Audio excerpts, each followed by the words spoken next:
What's up, ladies and gentlemen? It's Brendan, and I'm BManX45, and today we're coming at you with another video.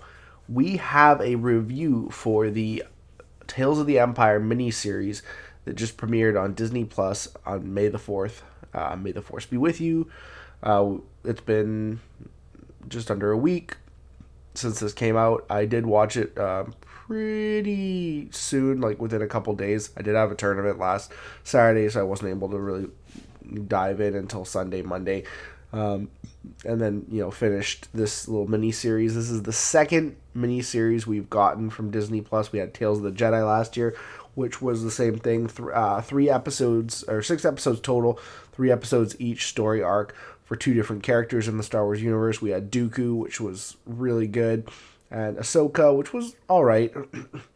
Now this is obviously focusing on people, before and after the fall of the Jedi Order 66. So this is the Empire.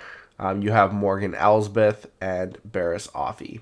So we're going to get into that. We're going to review that. And hey, if you enjoy this type of content, be sure to smash that like button, comment down below. We'd love to hear your thoughts. Subscribe to the channel and hit that bell for notifications so you don't miss a single minute of fun. So yeah, we had a lot of cool character cameos. So this is kind of spoiler territories, but it's been a week, so if you haven't seen it, go see it. I really did enjoy this. I do enjoy Filoni's animation work. I really like these characters. Barriss Offee, obviously from Clone Wars originally, and Morgan Elsbeth was in The Mandalorian, and then in Ahsoka. I was always weirded out. I thought that the Sisters of Dathomir were a race, not just like a cult. Like I didn't think they were like a different alien. Because one thing is that Morgan Elsbeth is human, and I thought all the Sisters of Dathomir were actually Dathomirian. So that's one thing. I mean, you have what's her name from Jedi Fallen Order, Marin, who is definitely an alien. She's Dathomirian. And then you have Morgan Elsbeth, who seems to be human, and has joined the Dathomirian cult, the Night Sisters. And when the Night Mother dies, all her markings go away, and she basically turns back into a human. So you got her story first, 3 episodes. You have Grievous coming back, which Grievous is always great to have back. So it's a flashback to when the Separatists destroyed the Sisters of Dathomir, showing her loss and her inability to let go of the past and move on. That was something that was unfortunate, but kind of set her up for the path that she was going to be on. Then you have her interacting with the Empire, and apparently that she is one of the person who designed the TIE Defender, which ended up being something Thrawn would come to be obsessed with. Project he wanted very much to get off the ground. So you have Thrawn and you have Pelion, which is, again, really cool cameos interacting with Morgan's story. It's funny. I thought she got the Beskar spear from like the Empire, but it seems like they just made her have it to begin with, which is kind of a weird change up. And then you have the third story, which wasn't as good, but you have the a New Republic senator coming to the planet, and then you have basically her ruling the planet that we find her on in The Mandalorian. Basically her murdering the entire crew, the senator, and blowing up the ship and murdering all the guards, and nothing happens. Like, the Republic just accepts that these people just died. So again, showcasing how awful and stupid the New Republic is, which is why they got blown up in the sequel trilogy, which is just kind of poor storytelling, honestly. So that wasn't really, but it does make sense, I guess, if you look into her story, because she's in The Mandalorian. It's been years after Return of Jedi, and nobody's done anything about her. Oh, except Ahsoka. So it's yeah. But you definitely see her rise to power, her unforgiving nature, you know, people being who they are and kind of disingenuous, and kind of leads her to, you know, believe that, you know, she doesn't care about these people because they don't care about her. They're not her people. They're not the sisters, and to just do whatever she can to get what she wants, which is, you know, revenge. Honestly, her motives are all about revenge. And then you have the story of Barriss Offee, who, if you don't know, was a Jedi Padawan who basically turned against the Council, framed Ahsoka, her closest friend, and then was caught and basically was no longer a Jedi. She was expelled from the Order and put in jail for like sedition, really. And yeah, and unfortunately, her, you know, she was a character we got introduced to in the Clone Wars. She was really good and really popular. It was sad to see her go, but I think Master Unduli was her master. I can't remember. I know they're I'm pretty sure they're the same race. Which, don't ask me what that is, because I don't know what her race is right now.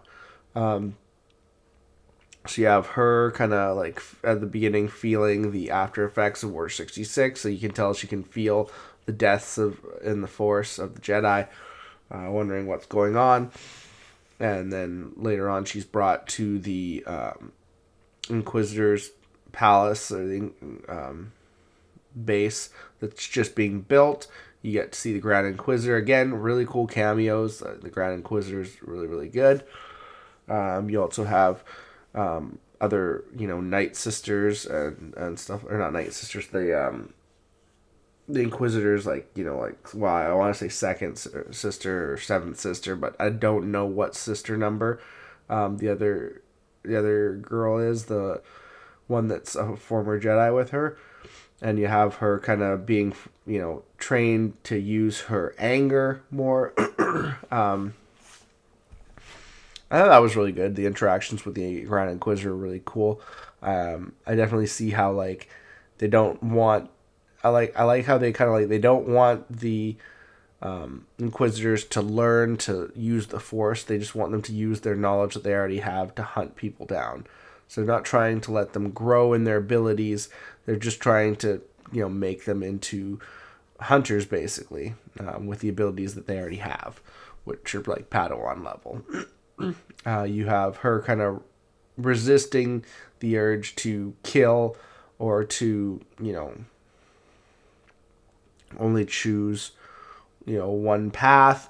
Ends up fighting with another Jedi, and then, you know, during the fight, trying to, you know, stay alive, she ends up basically killing him, and then she gets promoted to Inquisitor. You get to see Darth Vader come in, and, you know, it's just funny because she's met Anakin before, so obviously doesn't notice that it's him. I mean, you wouldn't expect her to. And she becomes one of the sisters of the Inquisitor. I don't know what number she is. Like I said, I don't know what number the other person. I only know second and seventh, and I wish I didn't know second. No. I know ninth from Fallen Order. And, and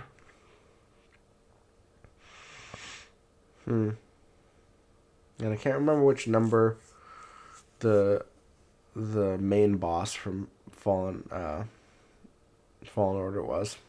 Oh well.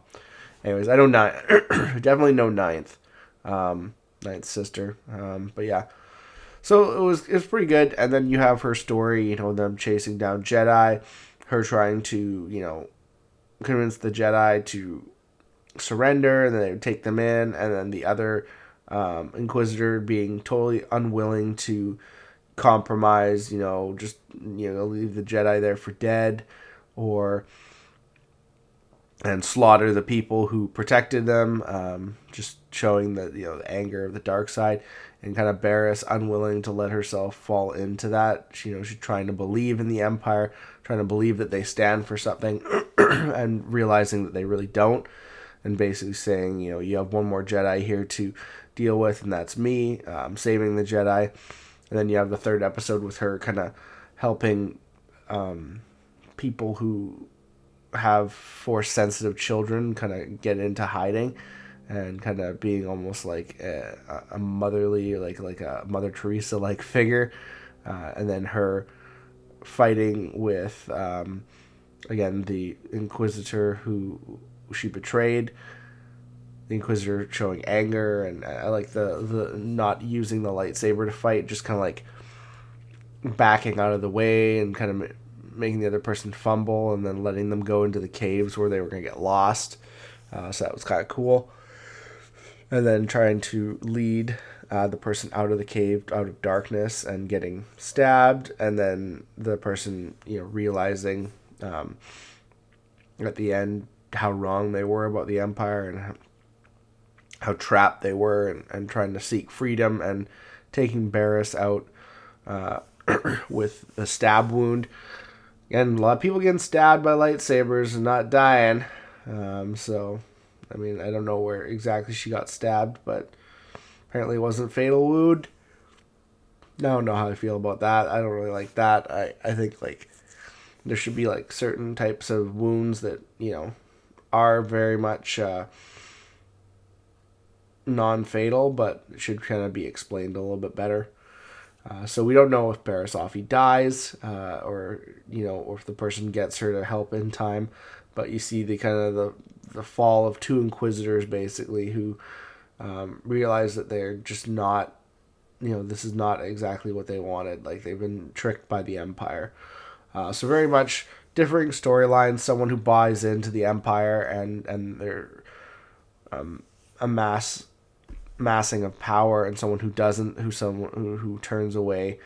So two different stories, just kind of like Tales of the Jedi with Dooku and Ahsoka. I enjoyed this quite much, a little mini series. I enjoyed getting to see Barriss. I don't think the Barriss stuff was super amazing. Like, the first one was really good. The second two were kind of okay. Same with Morgan Elsbeth. I feel like the first two were really, really good. The third one, not so much. With Tales of the Jedi, I love the Dooku stuff. Like, all of it was just amazing. And then the Ahsoka stuff was kind of hit or miss. So, I mean, yeah, either way, I think both are very good products. I mean, they're only short, 15-minute episodes, 3 of them, so like 45-minute, really like the length of one episode of like a regular TV series, if you think about it. So I think they did a pretty good job. It was a nice little thing for May the 4th, especially since, we're getting The Acolyte in June, and that's going to be great. So I definitely think this is worth a watch. I think you'll enjoy it. I think it's better Star Wars than some of the other stuff we get. It just sucks that all the good Star Wars we get are like little tiny mini series that are just like one-offs for fun, instead of like really good stories that like forge the canon forward in a positive light. So I mean, there's that as well. But I do like seeing Morgan Elsbeth, because I did like her character in Ahsoka, and just kind of seeing some of her backstory is really cool. Seeing all these cameos have been really great, so I've enjoyed that. And yeah, Tales of the Empire, guys, I would definitely take a watch. Go take a look. It's pretty good. It's on Disney Plus. I'm not saying go subscribe to Disney Plus if you don't already have a subscription. I probably wouldn't do that just for this. Go borrow your friend's Disney Plus. Wait, am I allowed to say that on YouTube? Whatever. Anyways, but yeah, I enjoyed it. I thought it was really good, and I think you'll enjoy it too. Looks like that's all the time we have for this video. Thank you very much for tuning in, and we hope to see you in the next video. As always, have a wonderful day, and that's all for now, folks.